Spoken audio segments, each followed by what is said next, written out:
بسم اللہ الرحمن الرحیم مولایا صلی وسلم دائما ابدا علی حبیبی کا خیر الخلق کلہم۔ السلام علیکم، امید ہے آپ سب خیریت سے ہوں گے۔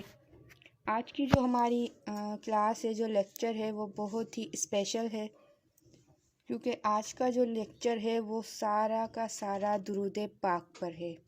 جو ہم کلام کے اسٹارٹ میں درود پاک پڑھتے ہیں، یا کوئی ایسی نعت ہو جس میں درود پاک پڑھنا ہو، تو آج ہم اس کے بارے میں پڑھیں گے کہ کس طرح سے ہم صحیح لہجے میں صحیح تلفظ کے ساتھ درود پاک پڑھیں، اور جو دوسرے درود پاک ہیں، جو درود منہاج ہے، اس کو بھی پڑھنے کا ہم طریقہ سیکھیں گے انشاءاللہ آج کی کلاس میں۔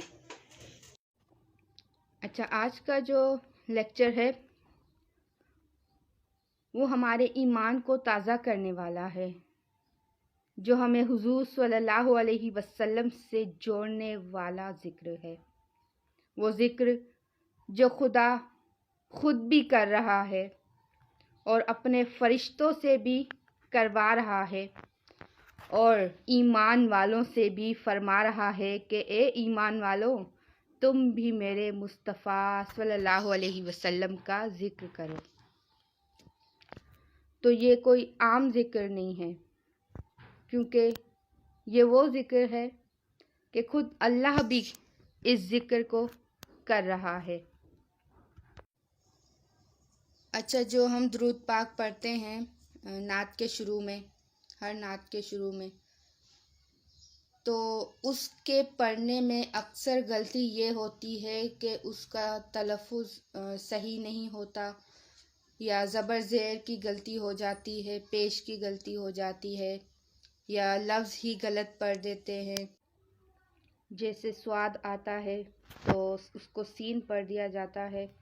تو اس سب کی باریکی کو ہم آج دیکھیں گے آج کے لیکچر میں انشاءاللہ۔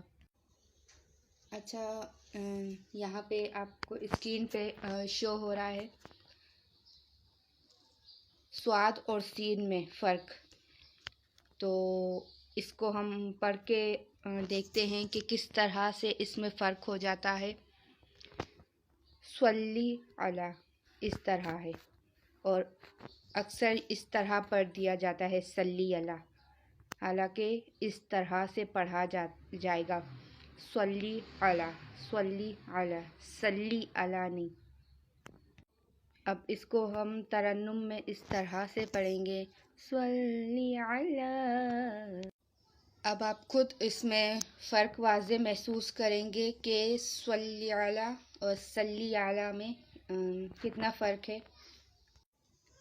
اچھا، ایک یہ بھی درود ہے کہ بعض اس طرح پڑھا جاتا ہے کہ صلی اللہ علیہ کا یا رسول اللہ، 2 دفعہ یا پڑھ دیا جاتا ہے، حالانکہ یا ایک دفعہ ہی آیا ہے، یا صلی اللہ علیہ کا یا رسول اللہ۔ تو اس میں 2 دفعہ یا نہیں پڑھنا چاہیے، بلکہ اس طرح سے پڑھنا چاہیے صلی اللہ علیہ کا یا رسول اللہ۔ اچھا، اب اس کی اگلی جو لائن ہے اس کو اس طرح پڑھ دیا جاتا ہے وسلم علیکا، اردو لہجے میں پڑھ دیا وسلم علیکا یا حبیب اللہ۔ تو اس کو اس طرح نہیں بلکہ اس طرح سے پڑھنا چاہیے وسلم علیکا یا حبیب اللہ۔ اچھا، آپ نے کوشش کرنی ہے کہ تلفظ ٹھیک کرنے کی، جو درود پاک آپ پڑھتے ہیں اس درود پاک کے الفاظ اس کے زبر زیر کے ساتھ اس کو صحیح طریقے سے پڑھا جائے، تو پھر وہ پڑھنے میں بھی خوبصورت لگتا ہے اور سننے والے کو سننے میں بھی خوبصورت لگے گا۔ اب آ جاتا ہے درود منہاج۔ درود منہاج منہاج القرآن کی شان ہے، منہاج القرآن کی پہچان ہے۔ یہ درود پاک ڈاکٹر طاہر القادری نے